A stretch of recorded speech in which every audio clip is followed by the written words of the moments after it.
in Little Italy. We're going to an Italian restaurant to sample some Italian cuisine. There's the Parmigiano Reggiano, and there's a tomato and a cheese, which is kind of a mozzarella cheese. And Riva, you don't like, you don't eat meat, so the meat is a prosciutto, which is a cured ham. And this is from Parma. And Parma is a city, which I'll show you on the map. Except the meat, not the... Just the meat, you don't want any cheese. Okay, perfect. So you just want some prosciutto. So I'll put a little extra piece of prosciutto for you as well. But this is called prosciutto di Parma.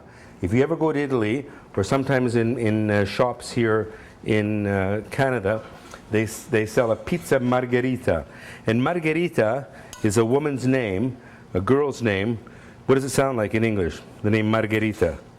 Margaret, exactly. So that's the name, Margherita. And it was a queen of Italy. And she was visiting Naples, which is a southern important city in Italy. In Italian, it's called Napoli, there.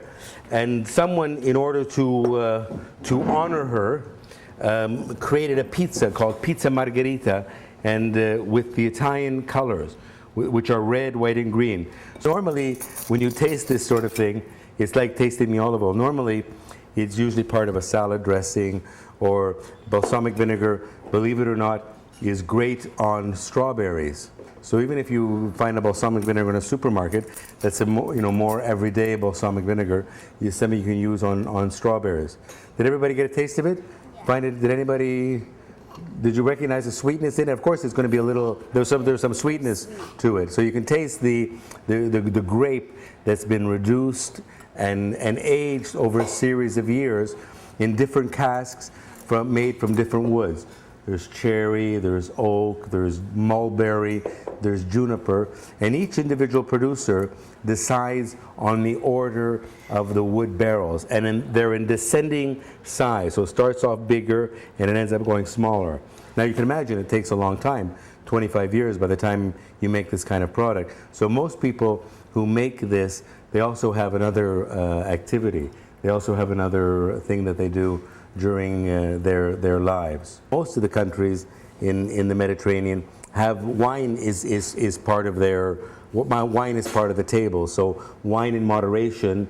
So a glass of wine with a meal is something perfectly normal. It's almost as if having a piece of bread at the table, because wine has a lot of properties that are also good for you.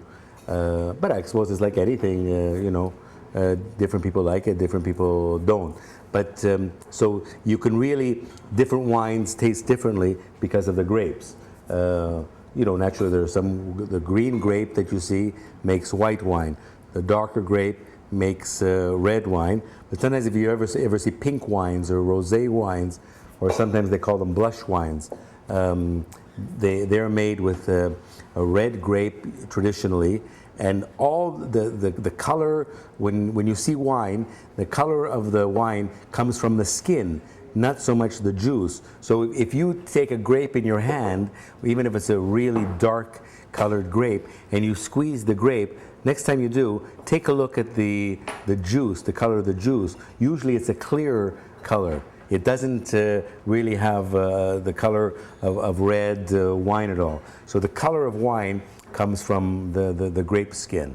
By the way, pizza comes from the word to pinch. The modern Italian word for pliers, pliers if you're repairing your bike or something.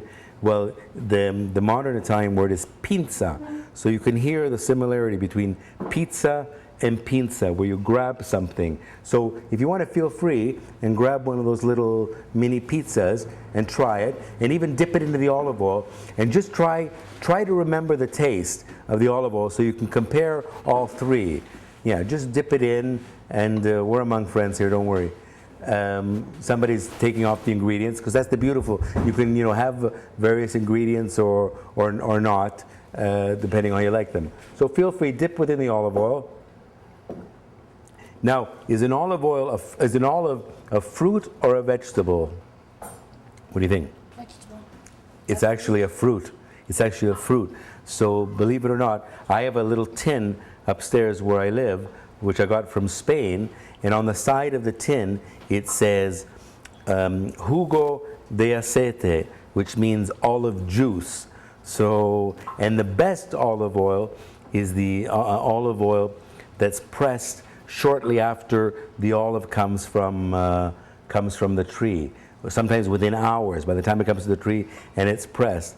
And maybe you've seen photographs of how olive oil is traditionally made. It's traditionally made, you see these big granite stones, and they used to be moved by oxen or by horses, and now they're moved by machines, and the olive comes from the tree, the olive with the pit, and it's placed under these stones, and the stones are moved, and it's grinding them and making it into a paste.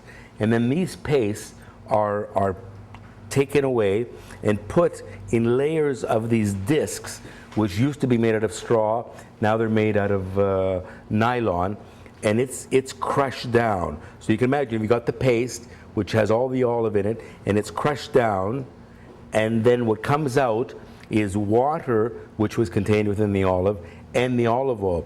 But if any of you you know the expression, water and oil don't mix? Sometimes if you have a friend, you don't get along with the friend, and you say, well, you know, we're like water and oil, we don't mix very well. So the oil and the water separate, and then you have olive oil. And it's quite simply made that way.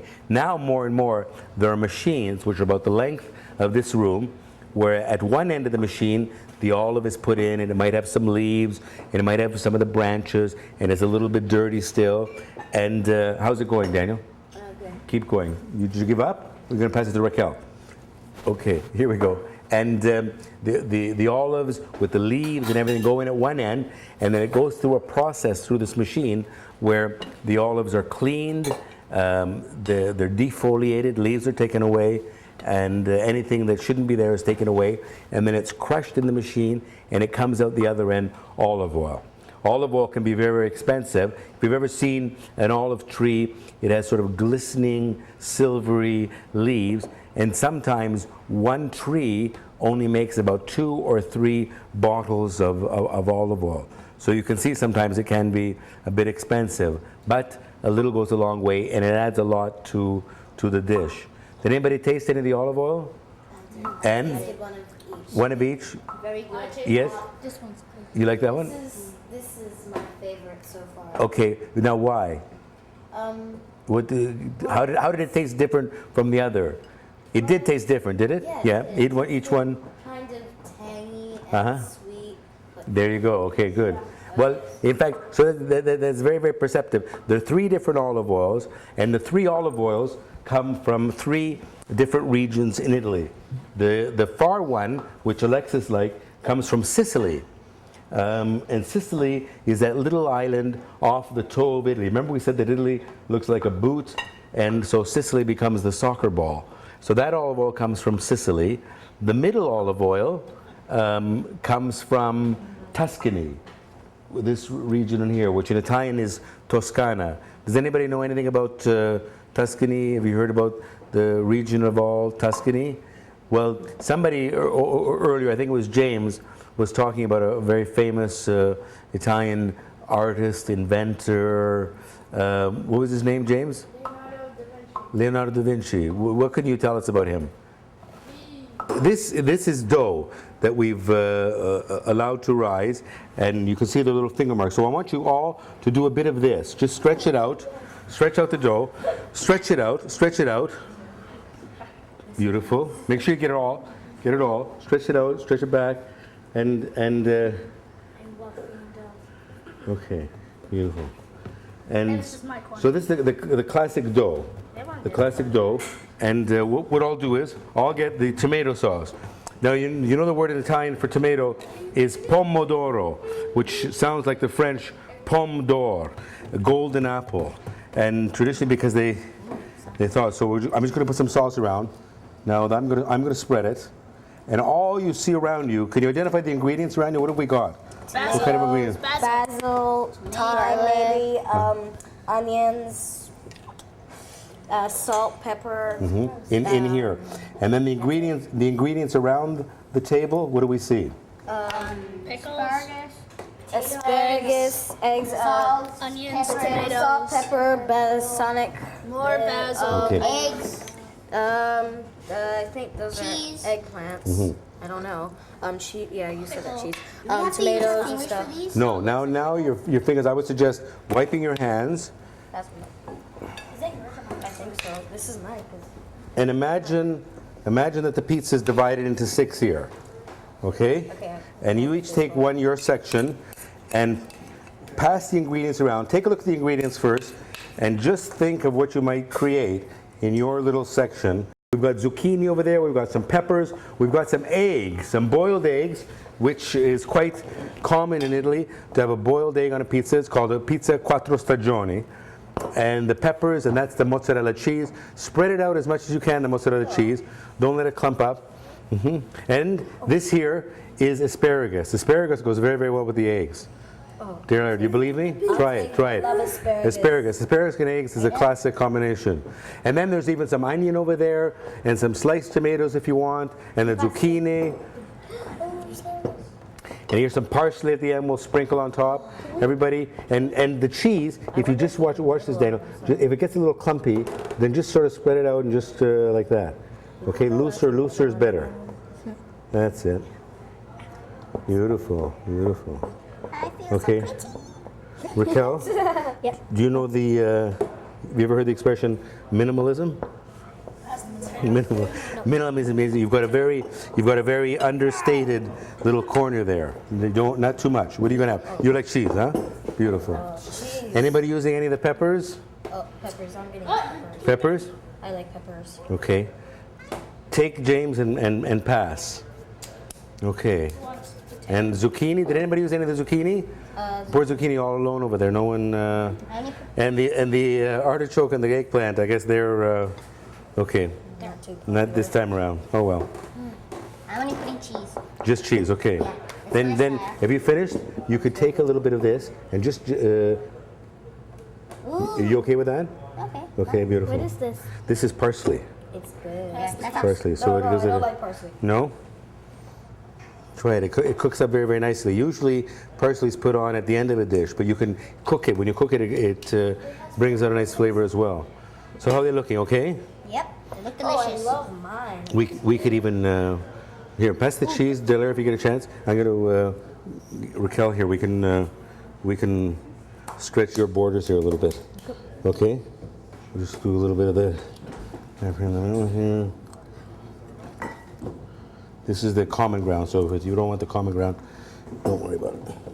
You want cheese? Traditionally, when you have meat on a pizza from a pizzeria, a pizzeria is in Italian, of course, pizzeria, a place where they make pizza. What do you call the meat? Pepperoni, right?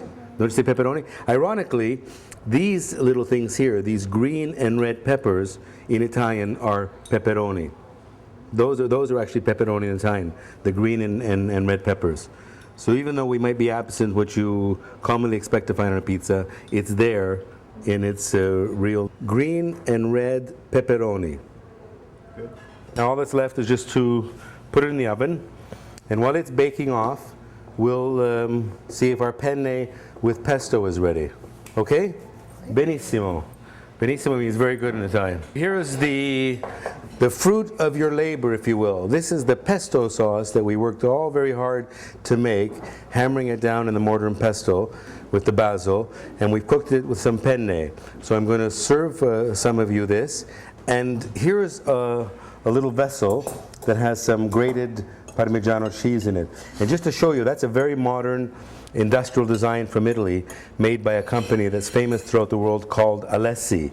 And just to show you that Italy is not only traditional and based on its cuisine, but also very, very modern. We spoke about Ferrari and industrial design. The little amphora of the balsamic vinegar was designed by a very famous Italian industrial designer called Giorgetto Giugiaro. I don't expect you to remember that name necessarily, but it just shows you that Italy is very, very active in modern society as well, as exampled by this stainless steel serving vessel. So I'm going to serve some of the pasta, penne al pesto, and I hope you like it. Thank you. Remember the penne with the pointed quill at either end? Thanks a lot, Mr. M. Hoopla.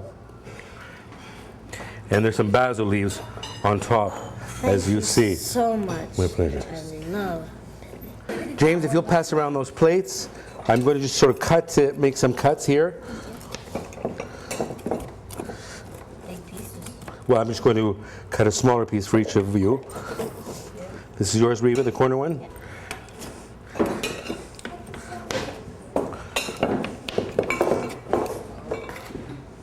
Thank you. Voila. Yours here. Yeah. With all these. Uh-huh. And no shortage of oregano.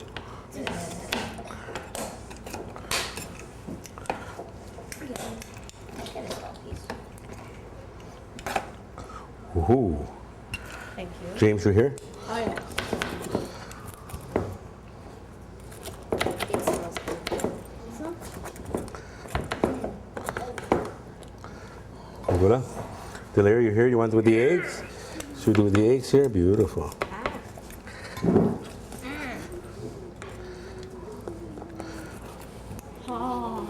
Still hot. Just came out of the oven. Oh. Mine's So with all that's the why it cheese. burns. Here's a nice cheese. But I don't like the tomato. No, it was. It's being the ham. Pass your plate there, Danny boy. And last but not least, Raquel, do you want it with some of the tomatoes? No. No tomatoes. Okay, just with the cheese and the oregano. That's okay. And remember, you're eating with your hands because the pizza comes from the Italian word pinza. Buon appetito. How is it? Did you do a good job? Yes, we did. Beautiful. Oh, yes, we did.